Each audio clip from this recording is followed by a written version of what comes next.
Aujourd'hui, les dimanches du bon pasteur, chaque quatrième dimanche de Pâques à Rome, il y a les papes qui ordonnent les prêtres. Les prêtres, l'évêque de Rome ordonne les prêtres du diocèse de Rome.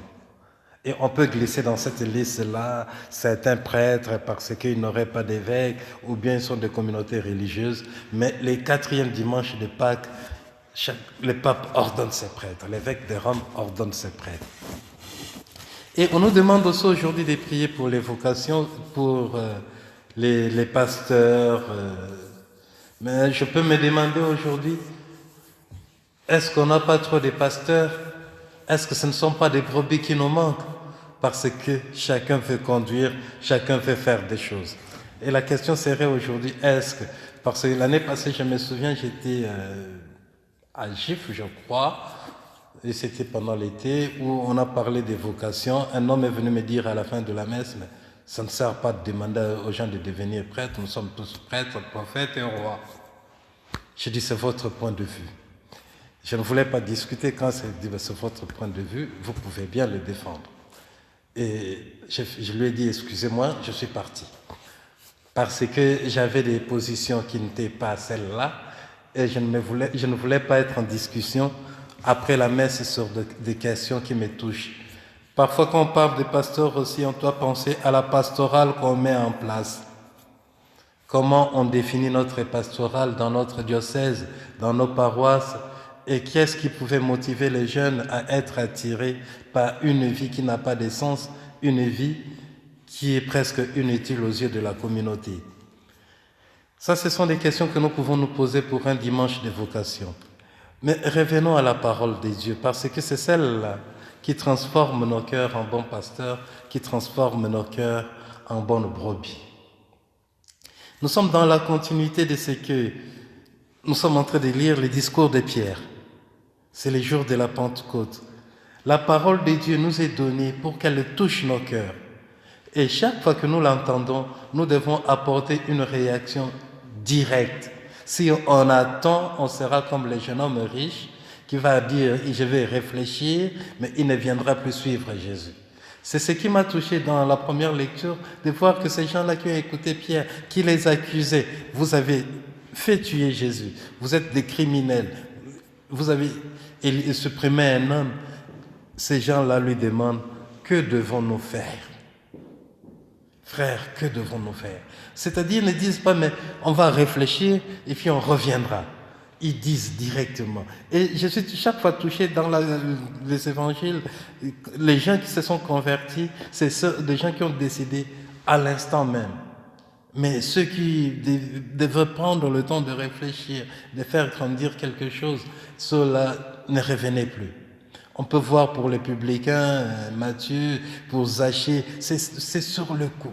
Et notre cœur doit être porté à cela, que nous soyons capables de réagir quand ce sont de bonnes actions ou de bien à faire pour Dieu, un engagement à prendre pour notre vie, ne pas trop réfléchir. Et ce qui doit nous conduire à cela, c'est aussi de reconnaître dans le Seigneur le bon berger, celui qui nous mène dans de verts pâturages. Si le Seigneur est mon berger, je ne manque de rien.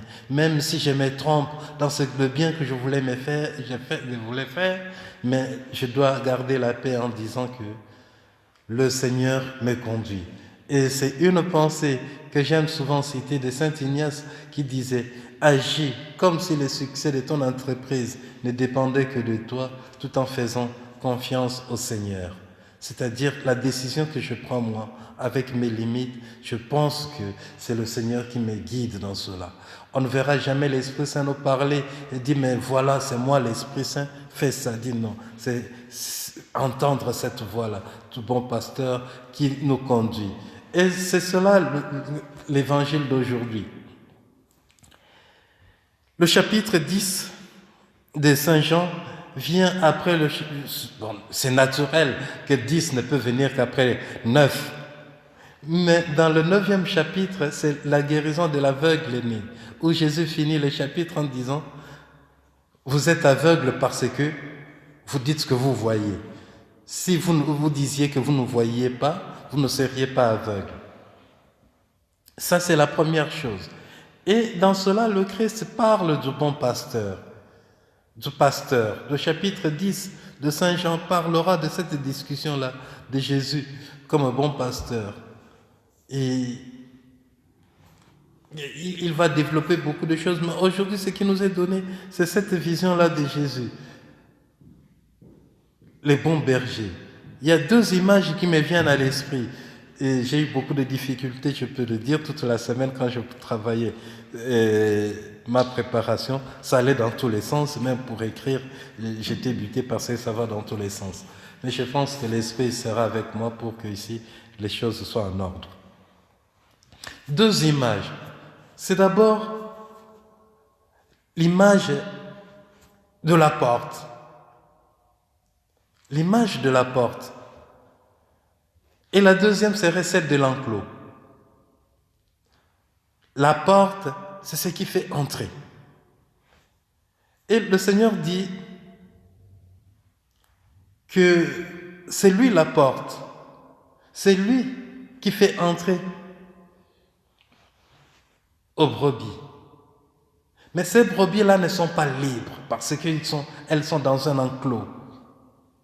Donc, ce qu'un veut dire le Seigneur dans cela, ce qu'il veut dire, que le rôle du pasteur, ce n'est pas d'enchaîner les gens, de les enfermer, c'est de les sortir, de les rendre libres.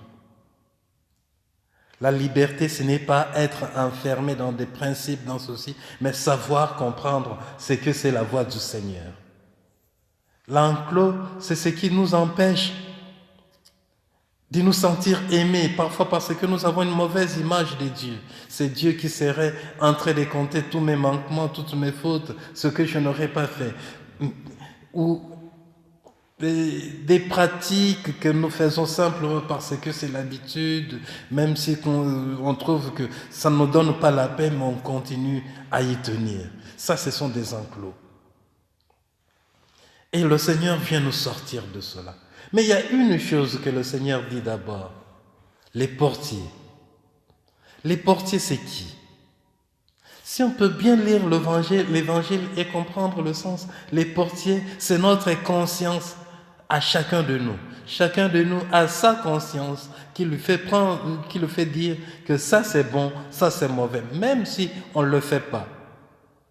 Même si on ne suit pas ce qui est bien, mais notre conscience est là, c'est lui les portiers qui peut faire entrer le Seigneur.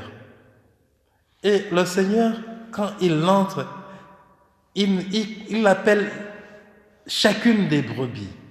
C'est-à-dire que nous devons avoir dans notre vie une relation personnelle avec le Seigneur, parce qu'il nous appelle chacun par son nom. Il ne prend pas un troupeau, c'est un troupeau de brebis qu'il amène et c'est tout. Il dit non, non, non. Il appelle chacune.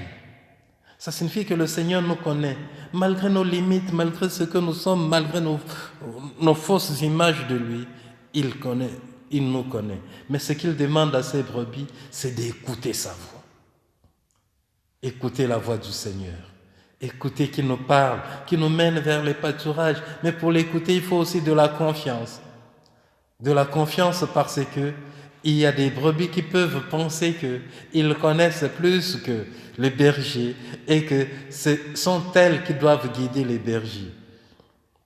La confiance serait l'abandon total. De dire que même si je ne comprends pas, Seigneur, où tu me conduis, même si je ne sais pas où tu m'amènes, mais je sais que tu es le bon berger, tu ne m'abandonnes jamais, tu me conduiras toujours vers le bon pâturage. Et cela fera que le Seigneur dit, je suis la porte. Tous ceux qui sont venus avant moi, c'était des bandits, des brigands, des malfaiteurs. Saint Jean nous montre bien avant cela que quand il a parlé de brebis, personne n'a compris. Mais quels sont ces bandits, ces malfaiteurs?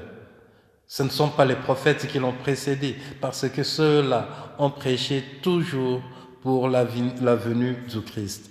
Mais ce sont ses contemporains, ceux qui transforment la mission du Christ, ceux qui s'en approprient, ceux qui s'en accaparent, qui cherchent leur intérêt. On dirait une expression que j'aime bien, ceux qui caressent dans le sens du poil. Comme ça, j'ai le bol plein. Je dis, mais si je critique Nadège, mais après je n'aurai pas la soupe. Alors, il faudra que je lui dise des choses qui lui plaisent, comme ça j'ai le bol plein. Ça, c'est pas le berger. Et ce n'est plus les brebis qui seront condamnées pour ça, mais c'est le berger qui sera condamné parce qu'il a vu le mal que faisait sa brebis et il n'a pas voulu en parler. C'est Saint Augustin aussi qui nous dit que être pasteur, c'est un travail difficile. Bon, je peux m'en rendre compte à mon niveau de prêtre dans une paroisse. Et je me demande, les évêques qui doivent écouter toutes les plaintes des prêtres, toutes les plaintes des fidèles, les pauvres, comment ils sont. C'est pour cela que le dimanche du bon pasteur, c'est aussi prier pour ceux-là.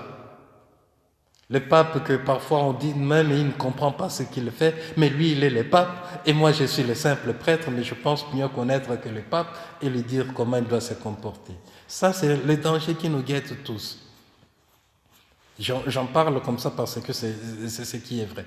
Mais être pasteur, être bon berger, c'est toujours se référer au Christ, passer par le Christ. Donc, un pasteur qui ne sera pas en lien avec le Christ ne sera jamais un bon pasteur.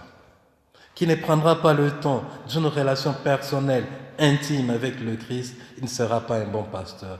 Prions donc pour tous ceux qui s'appellent bergers, tous ceux qui sont des pasteurs, afin qu'ils soient unis au Christ, qu'ils passent leur vie dans le Christ pour nous montrer le vrai pâturage vers lequel nous appelle le Christ. Amen.